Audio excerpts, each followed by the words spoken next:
to Proudly Asian, a podcast series that tells bold and proud stories of Asians by Asians. I'm Isabel Wong, a financial journalist who wants to uncover the many Asian stories around us that are waiting to be told. There's never just one way to look at Asians. This podcast will take you through a deep dive into the life stories, struggles, and triumphs of young Asians around the world.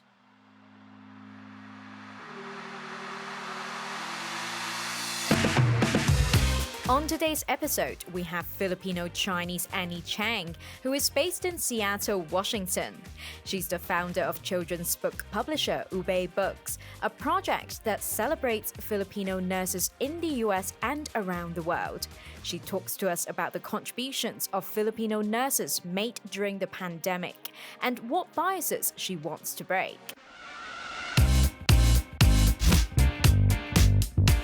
Welcome to Proudly Asian, Annie, and thank you so much for dialing in all the way from Seattle. How are you doing? I am doing great, and then thank you for having me in your wonderful show. Hi, everyone.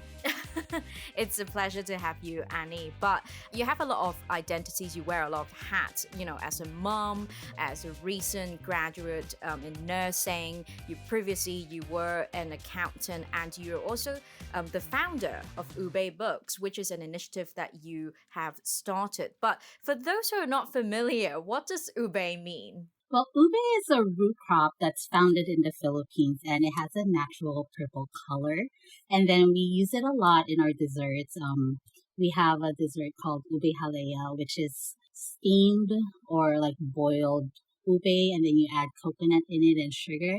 And then that becomes like a vessel to different desserts like halo-halo or ube bread. And then now they use it at ube cupcakes, but we've had that in the Philippines for a long time, and then recently has been popular here in the US. And previously, when I was chatting with you, you also mentioned to me that not everyone knows about ube.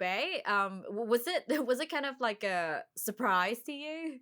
Yeah, it's kind of like a surprise to me because here at the coastal city, like in California and here in Washington, ube is pretty popular. It has like gotten traction online, but I asked my brother when I was naming the children's books. I asked my brother, and he lives in Missouri, and then he said that not everyone knows what ube is, and then that for me is pretty shocking. But also he's also in Middle America right now, and then so there's like space for people to introduce what ube is, and I think this is a good idea to like one way so people would know what ube is. Yeah, I do hope after this podcast more people will discover the goodness of ube, because I love anything that's ube.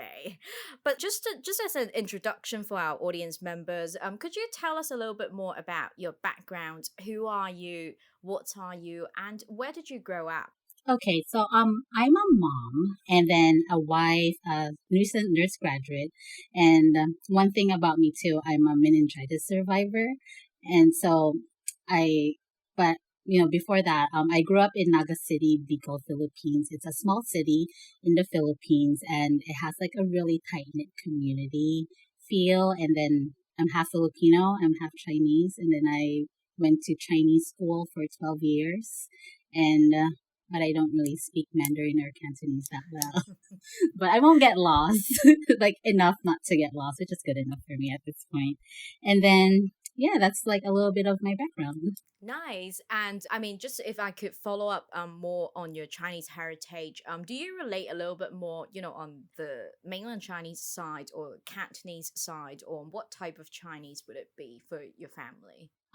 With the Cantonese side, definitely, because I grew up on my dad. Like, I have close relationships on my dad's side of the family, and then obviously I went to Chinese school. So I'm exposed to the Chinese culture in the Philippines, and then we have like a tight knit community that I grew up with too. Like my friends, I have the same set of friends from kindergarten to high school, and we all share similar backgrounds too. I see. And growing up Filipino-Chinese, is the experience slightly different from your friends who maybe grew up only in a Filipino household, or during your time growing up in the Philippines? Would there be like separation between like Filipino-Chinese groups or like Filipino groups? There were, yeah, I would think so because for us, like like for instance, the recent Lunar New Year for me, it's it has a really strong presence in my childhood. Like it was celebrated in school, it was celebrated at home, and then it's celebrated in our Filipino Chinese community. So I don't think like Filipino only households would share the same importance with Lunar New Year, like how I do it. That's why even after I moved, like now that I have a son, I I bring that experience to him and make sure that he knows that he's part Chinese and all the traditions that we do. Like we give him the red envelope and then I read storybooks to him about the Chinese New Year so he knows. Nice. Nice. And I know that nursing is your second career and you previously worked in accounting. So, how did that all happen? Like, why did you decide to switch, to make this career switch? Well, so after I was working in accounting for 7 to 8 years, I reached a point that I thought it's what I wanted. Like I was working for a $1 billion company and I was in a pretty high visible position. And then I I just didn't feel like a lot of millennials would say this. I just didn't feel happy with it. I didn't feel fulfilled with it. And then I did a lot of soul searching and then I just wanted, like, I wanted to be in a space that I could make a difference in people's lives. I think that's what driven me to change careers to healthcare or to be a nurse because make a I wanted to be in a space that I could make a difference, like a day to day difference, and then to make a difference in people's lives. And I think that's what driven me to shift to Hmm. nursing. And during that process of you figuring out what exactly that you wanted to do, was it also the time that you started Ube Books? How did the concept come about, and why is it important to you? So Ube Books, I started Ube Books last year, and um, I was a mom already, and then I recently graduated nursing school, and I think at some point it became like a way for me to celebrate that I was done with nursing because it took me a while to finish nursing school because I became Yeah. a mom and then that became my number one priority. And then for me, I celebrated by starting, I celebrated by starting like to write a children's books and it became my creative outlet. And it became a form of self care for me, a form of self love. And I think it's important for people to have a creative outlet. And then I think it's important because I, I think it's important for my son to see himself in literature and then the culture, I think what I'm really holding on to Ube Books is putting in the forefront the Filipino culture, which I want my son to see and then also, it became a vessel for me to serve the Filipino community and to serve the Filipino nursing community here in the US, in the Philippines, and Filipinos everywhere that could relate to what I write. And then it's important, I think it's important for our community to know that there is something that's written for them, that's written for us.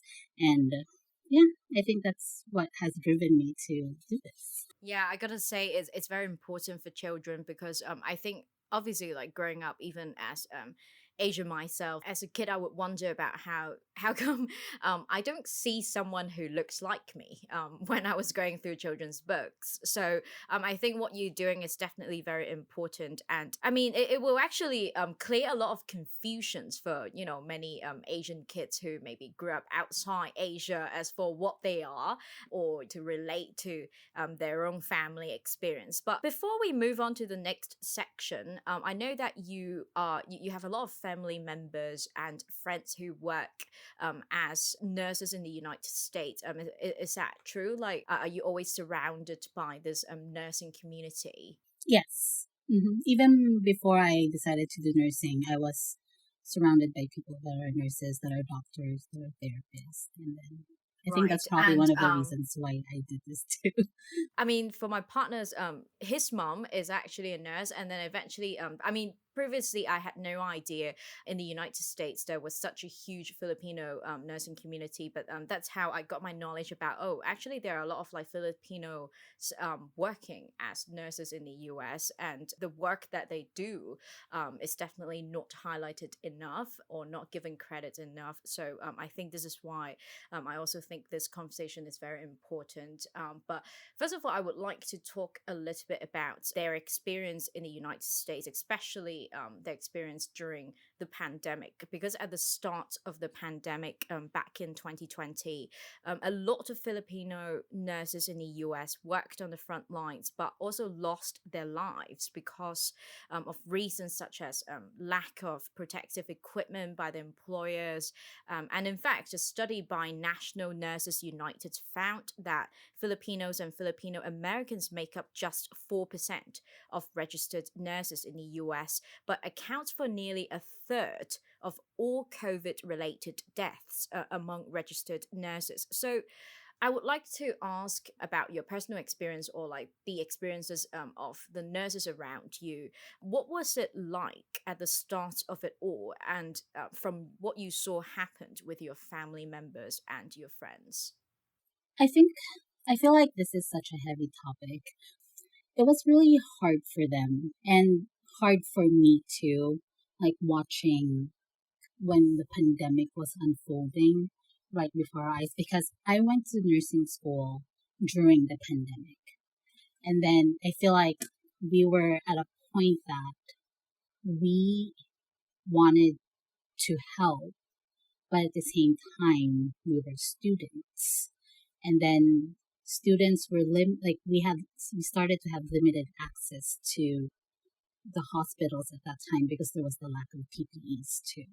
So when I reach out to my friends and my family that are in the front lines, and then like because I was scared for them because at that time in 2021, kind of like the pandemic was kind of like no one was expecting it, and then it happened, and then most of the people I love are there, like taking care of people that are sick.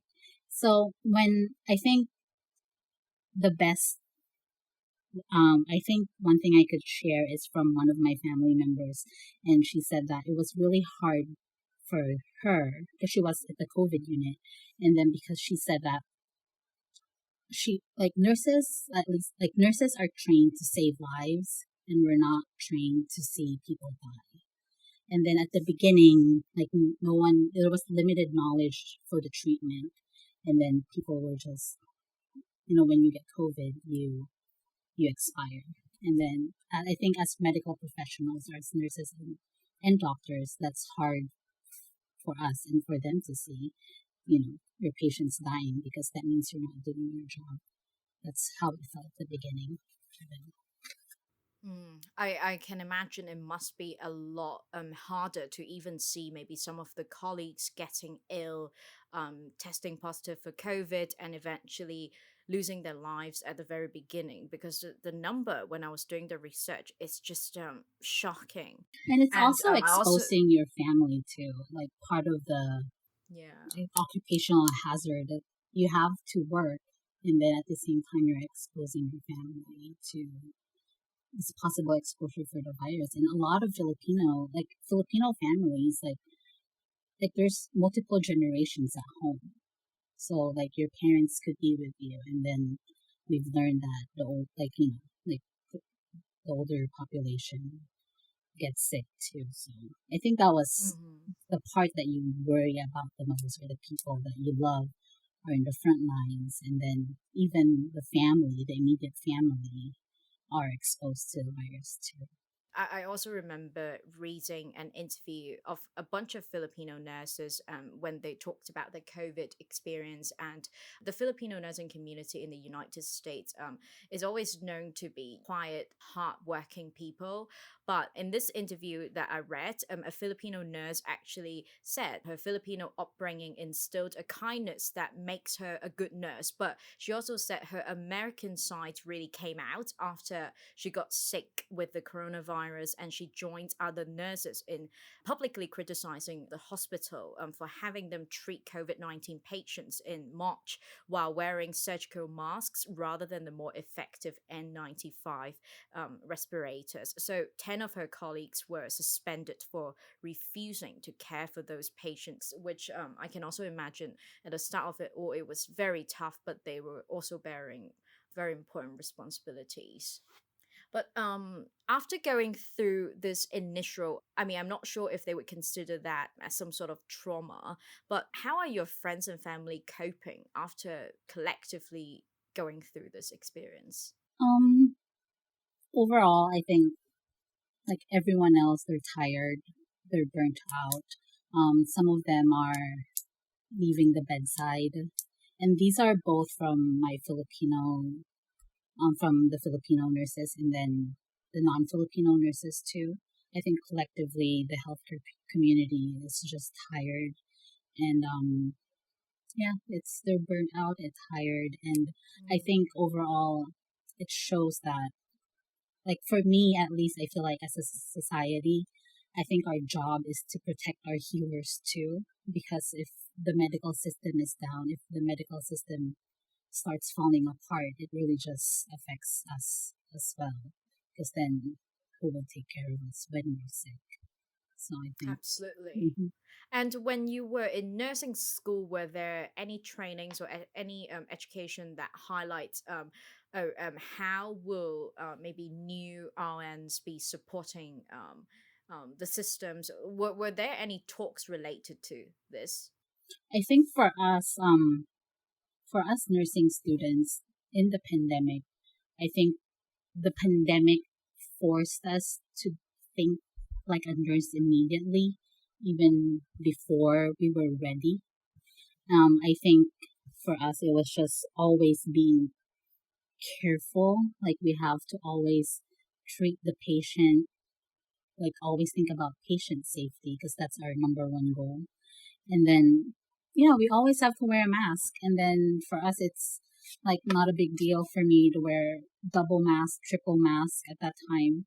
And then before I walk in, I'm used to wearing the goggles, like our goggles, and then just for safety too, like for our safety and for patient safety, because we are taking care of people that are sick already, and then we walk into like one room to the other, so hygiene is very very important. So we have to wash our hands going in and out all the time, and then we have to gel in and gel out, and then so hygiene has been highlighted so much because you don't want to spread anything else for your patients. But moving on, I'm just wondering if there are, since there's a huge Filipino nursing community in the United States, I'm wondering if there are also any stereotypes against Filipino nurses. What are some of the common biases against them that you could think of?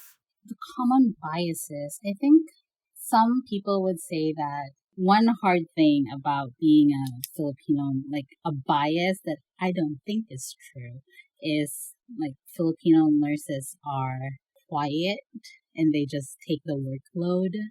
So a lot of the Filipino, like I think a lot of us get less desirable shifts, like could get the weekend shifts or the night shifts, and I think I think people just take that. I think if you're an immigrant, you just take the shift that would give you more, um, like that would pay you more, basically. So I think that's one hard thing about being, like if you're an immigrant because you get the less desirable shifts. But I've also heard for the older generation of Filipino nurses, where now they are moms or grandmas, like it was quite common for them to also work two jobs. Normally, I think how it works is it like a 12-hour shift, but 3 days a week, which allows them to work two jobs. Is it also common among your family members and friends? Yes, it is. So I think it's common to have like a full shift and a half, or sometimes like right now, I know I have friends and family that take two jobs too, and that's a common knowledge for me too. That's why I didn't even think about it. But yeah, that's true. So it's a hard job because like a shift is 12 hours, and then you work 5 days of those or 6 days of those, and I think that takes a toll on your body too. But yeah, we have a there's a nursing shortage, and Filipinos are here to fill that labor force. So.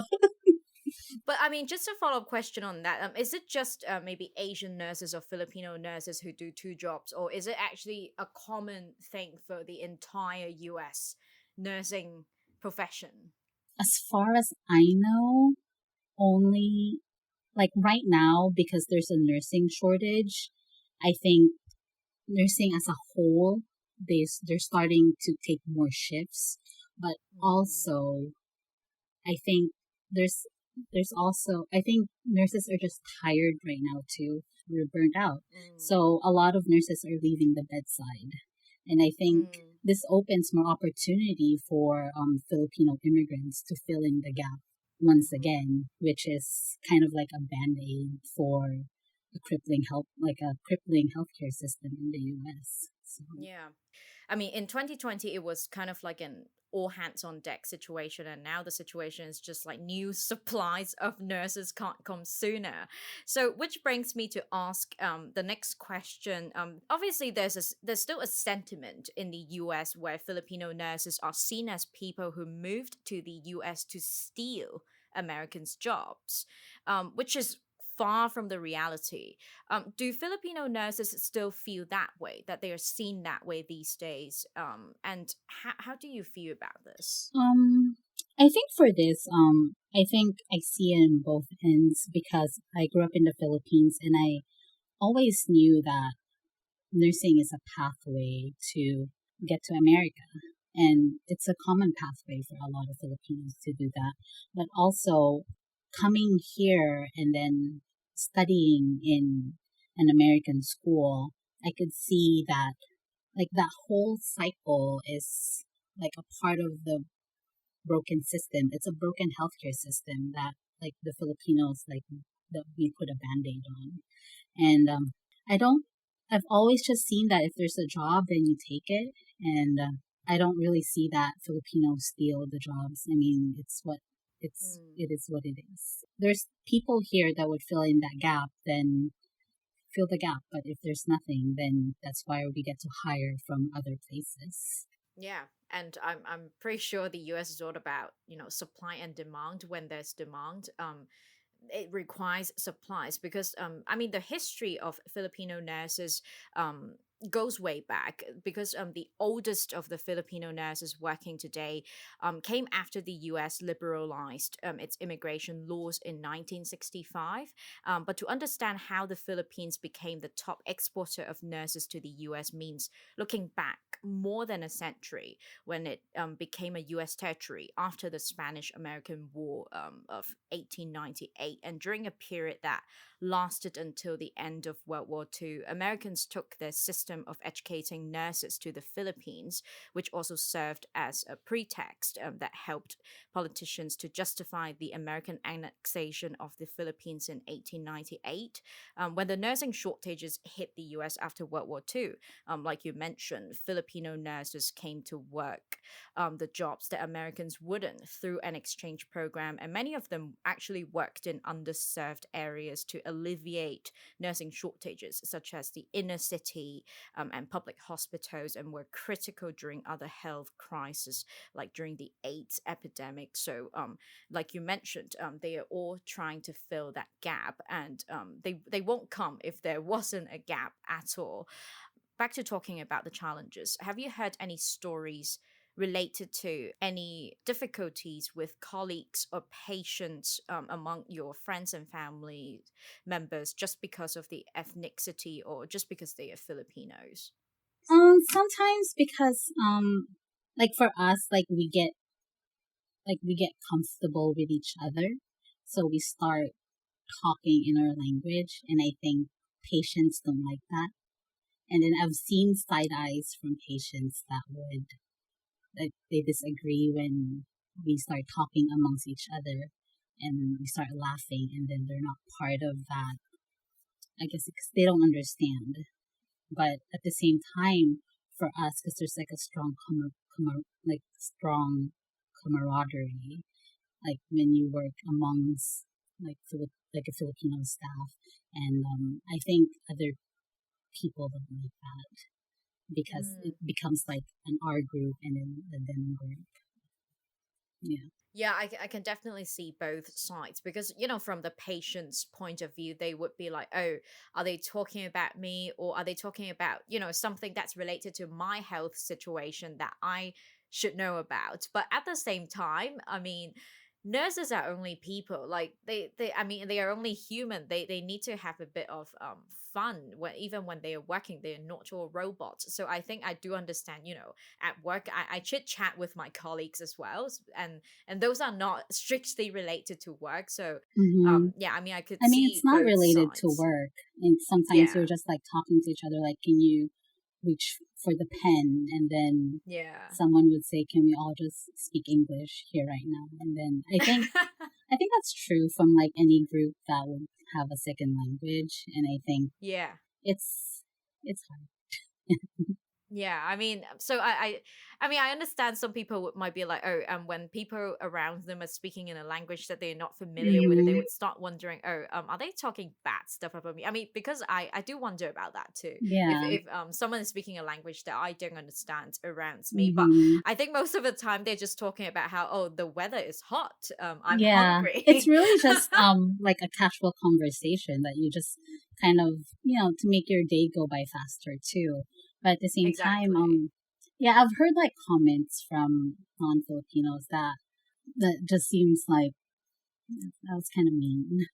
And Yeah. yeah, and then we understand what they're saying, and then but I'm just like, okay, right. Yeah, I must point out this is some sort of experience that most Asians go through as well because Mm-hmm. I mean, honestly, like if it's a white person coming out to speak in a language that's not English, I don't think anyone You're would right. openly complain.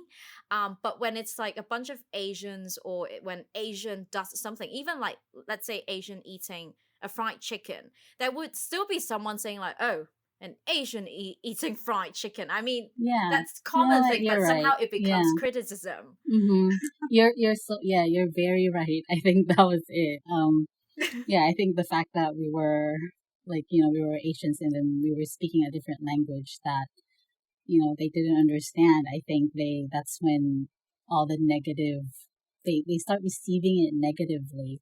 But at the end of the day, like what you said, it's, we're just people, like nurses, like we're people, and then we're here to like nursing is a very personal job. Like we're here to serve like a certain population, and then like we're here for the patient, and we're here to take care of you. And sometimes we have small talks that we use, like we use our language, and then it gets received negatively, and it's almost like walking on eggshells sometimes. Hmm. Mm, Yeah. right. Hmm. But despite the challenges, what are the great things about working as a Filipino nurse in the United States? I do feel that from our chat just now, there's a strong sense of community. I mean, Hmm. what is keeping you guys in the job? For me, it's the strong sense of community. Like I feel like you walk in, and I feel like I have a network already, and then people would help you if you want to have to work in a certain unit, or if you're interested to work in a certain company. I think you would there would be that camaraderie there. And then when I was doing my clinical rotation, I really enjoyed connecting to fellow Filipinos, and I could comfortably. I mean, I could do it regardless if it's Filipino or non-Filipino, but I did really enjoy talking to my fellow Filipino nurses, and then I think we it becomes like your support system too. And then you have your potlucks, and then you get to enjoy talk about like your home, like where you grew up, and I think that's it's very enjoyable to have that kind of community. That sounds nice. It always feels like, let's say whenever you're having any difficulties in your personal lives, they are there to support you. They're there Mhm. to back you up. Mhm. It's always nice to have, a Mhm. community or a network of people that you can count on. But here's a more personal question for you, Annie. With over Obviously with a long history of Filipino nurses being present in the United States. A lot of Filipino nurses have also helped cultivate a new crop of second and third generation nurses, like you grew up with, family members who are nurses. For you personally, what do you hope to achieve as a nurse? I think for me as a nurse, I would want to have. I think this is based from my own experience recently because I was really sick a couple years ago. I think I mentioned to you I was recovering from meningitis, and then I think for me as a nurse, what I want to achieve is to create a space for people that have experienced medical trauma or any health traumas, like to have a space where they could talk and recover psychologically and mentally. Because I think for me, after I was cleared as that I was medically okay, I was basically sent home. And then everything else, like all the after effects of my meningitis experience, it was up to me. Like I have to like heal myself mentally, and I feel like there's also a shortage for people that would heal you in Mm. your emotions, and then how you handle the mental trauma of what you go through. So I think as a nurse, that's the space that I want to be in. Yeah. Yeah. So your passion lies more in the mental health or mental wellness space. Yes. Like mental health, public health, and women's health are Mm. my core passion. That's amazing. And I mean, I would also like to take this opportunity to thank all the healthcare workers around the world for giving their all to take care of COVID patients during the pandemic, and especially Asian healthcare workers who continued to serve their communities despite the ongoing hate and violence against Asians. So, thank Mm-hmm. you so much for your work, for Mm-hmm. your colleagues' work, for your classmates' work. I know you guys are in the job driven by passion, but those are some really tough situations to be facing. Next up, I would like to talk about another topic of yourself, being a mom. I know that you are a mom of a 5-year-old boy, and you made the conscious decision to become a stay-at-home mom after you had him a few years ago. So, Mm-hmm. how has the journey been for you? It has been up and down, and then, but as a new mom, like 5 years ago, there was a steep learning curve on how to adjust to become a mother because all of a sudden you're not thinking about yourself anymore. And then I think it's true that a lot of new moms experience that all your dreams or your career goals, they really go in the back burner because at least for me, I wanted to become present for my son because he's the most important thing in my life. And right now it's with the pandemic, I think at least for our generation of parents, we could say that we've been parenting in the pandemic, and that has put a lot of stress for Yeah. parents for the marriage, and then it's been tough. But right now, I think we're at the end of it. Not at the end of it, but at least now, like my Mm. son, he's 5 and he's fully vaccinated, so he is right now going to kindergarten, and that's been Mm. great. and he's been thriving. It's only been 3 days, but I could see a difference. I could see a difference for Nice. him, and then he's having fun. But Yeah, I mean, I did hear from a lot of my friends that's a whole new generation of, parenting while trying to stay married, while trying to also maintain a bit of social life for your own kid despite everything takes place mm-hmm. virtually. Because Yeah. I did read some studies about how it did take a toll on, kids' overall mental well-being for not being able to be in touch with, people and Mm-hmm. friends. Yes. I know that it also wasn't an easy journey for yourself when you're trying to have your boy. So, in terms of your pregnancy journey, could you tell us a little bit more about that? So I was diagnosed with PCOS in my early 20s. So when I wanted to, when my husband and I, when we decided that we wanted to have a child, I knew coming in that it was going to be a hard road. So it took us Mm. like a year and a half to successfully get pregnant. And then, and it was like at that moment when I was trying to get pregnant naturally and I couldn't, it was a lot of, you feel that your body is almost not doing what it's supposed to do. So you go through a lot of pressure for yourself, to just create the baby. And then you can't even create the baby. And then I also like to look at the funny side that I always think about before. I always think about I might get pregnant right now, but no. Now that I want to get pregnant, I'm not getting pregnant. So it's yeah. So it was hard, but with science right now, it gives people like me the chance to become a mother too, and that's why I'm very very thankful for people in the fertility road. I think they're doing amazing jobs, like giving women like me a chance to become mothers too. And Mm. I think that's what at the very beginning, this what drove me to become a nurse as well, to be in this Mm. space to give women that are not able to naturally give birth a chance to become mothers. Hmm.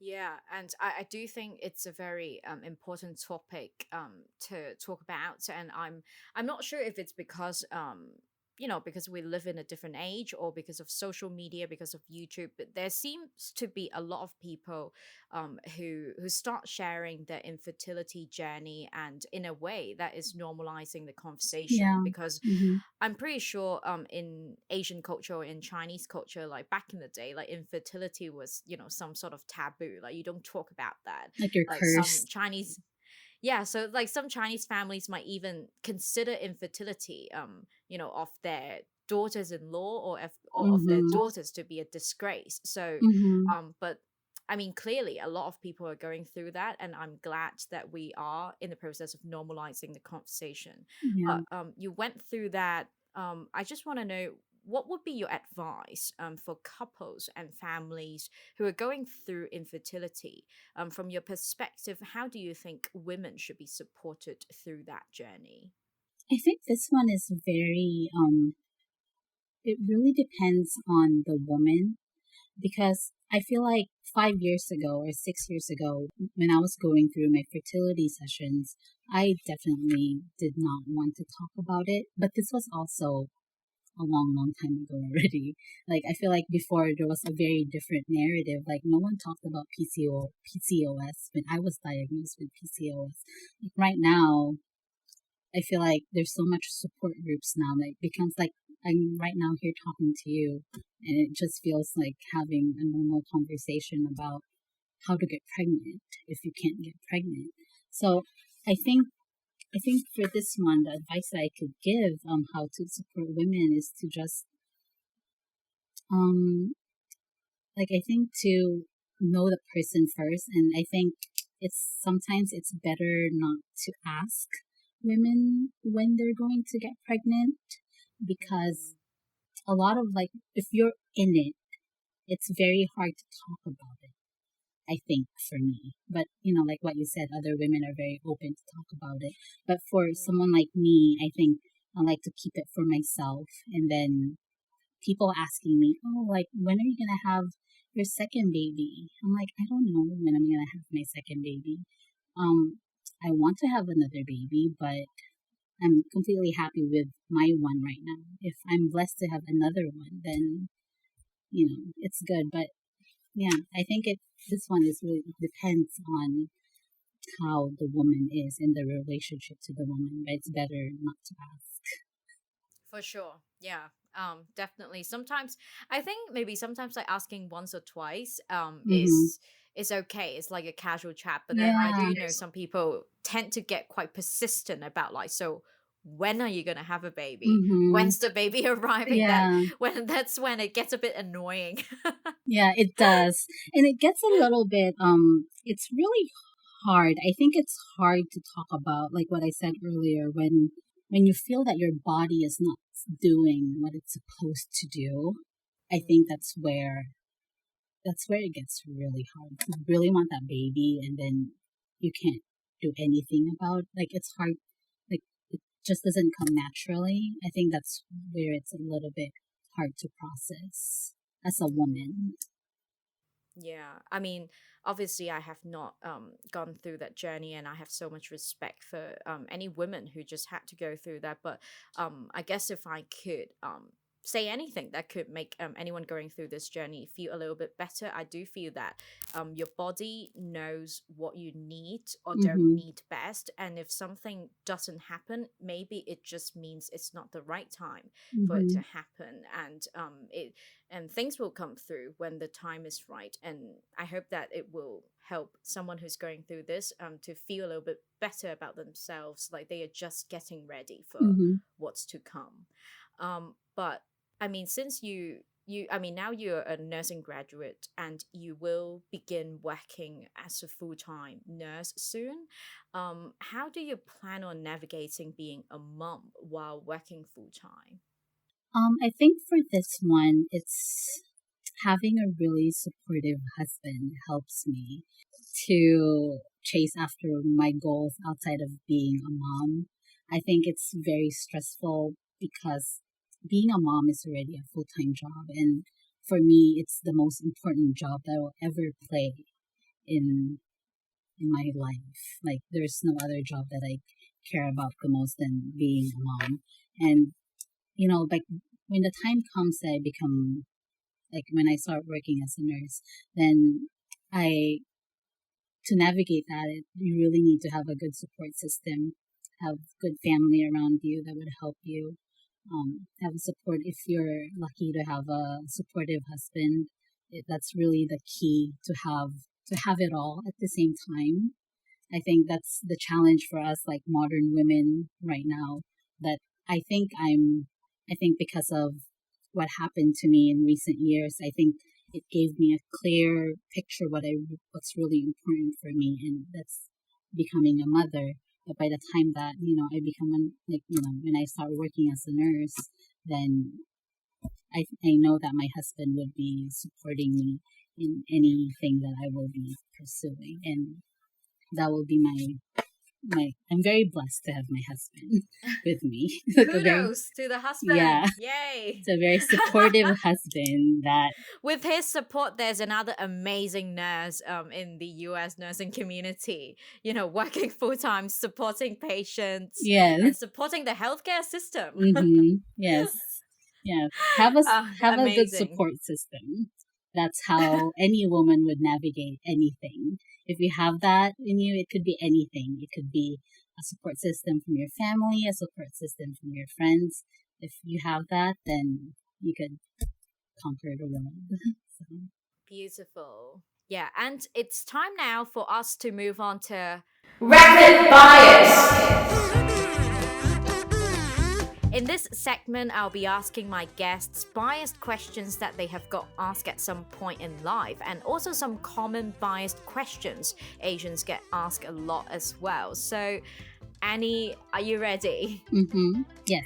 So, first question, Filipino food is weird. It's not, and you're weird. And you are Chinese, so you're not Filipino then? I am Filipino because I point with my mouth and I use my eyes to point, and that is the most Filipino thing you could ever do. And you're not dark enough to be Filipino, Annie. Filipinos, we come in different shades and we're all beautiful. And how do you speak English so well? It is actually not uncommon for Filipinos to speak multiple languages. We speak English, we speak Tagalog, and we speak a dialect. So that right there, you know 3 languages. And then if you could speak Spanish and Mandarin, then good for you, man. And did you come to the US with a fiancé visa? No, I didn't. But for those who did, good for you. And I don't want to be treated by a Filipino nurse. Who hurt you, and it is your loss. Thank you so much for playing this round of Rapid Fires, Annie. And now to wrap up the conversation, as this season of Proudly Asian is an IWD special for International Women's Day, and this year's IWD theme is Break the Bias. Annie, what biases do you want to break, and how do you think they can be broken? So when I moved here back in 2007, apparently here in America or outside of Asia, there's a narrative that Asian women are submissive and they're docile. And I think this is the most not truest thing in the world. I think Asian women are strong and we're opinionated and we're empowered. And I don't know where this narrative came, and I don't like it. And a lot of people think that because sometimes, even for me, sometimes I walk in a room, I don't immediately talk. I'm quiet sometimes, but it's not because I'm submissive. It's because I'm observing people and how I could connect to people. But yeah, a lot of us don't assume our quietness to be a form of being submissive. Yeah, that's definitely true. And a lot of the times, there are studies about that. And it's not just Asian women, it's just women themselves tend to read the room or trying to gather as much information before they make a response rather than just, walk into the room and try to dominate conversations. And that's not considered an act of intelligence by most women. So definitely, I agree with you. And finally, what does it mean to be proudly Filipino-Chinese to you? For me, being Filipino-Chinese is always putting your family first and keeping your values close to your heart and knowing your culture. That's what it means to me. Beautiful. Thank you so much, Annie, for joining the conversation on Proudly Asian. Thank you for having me. I really enjoyed talking to you.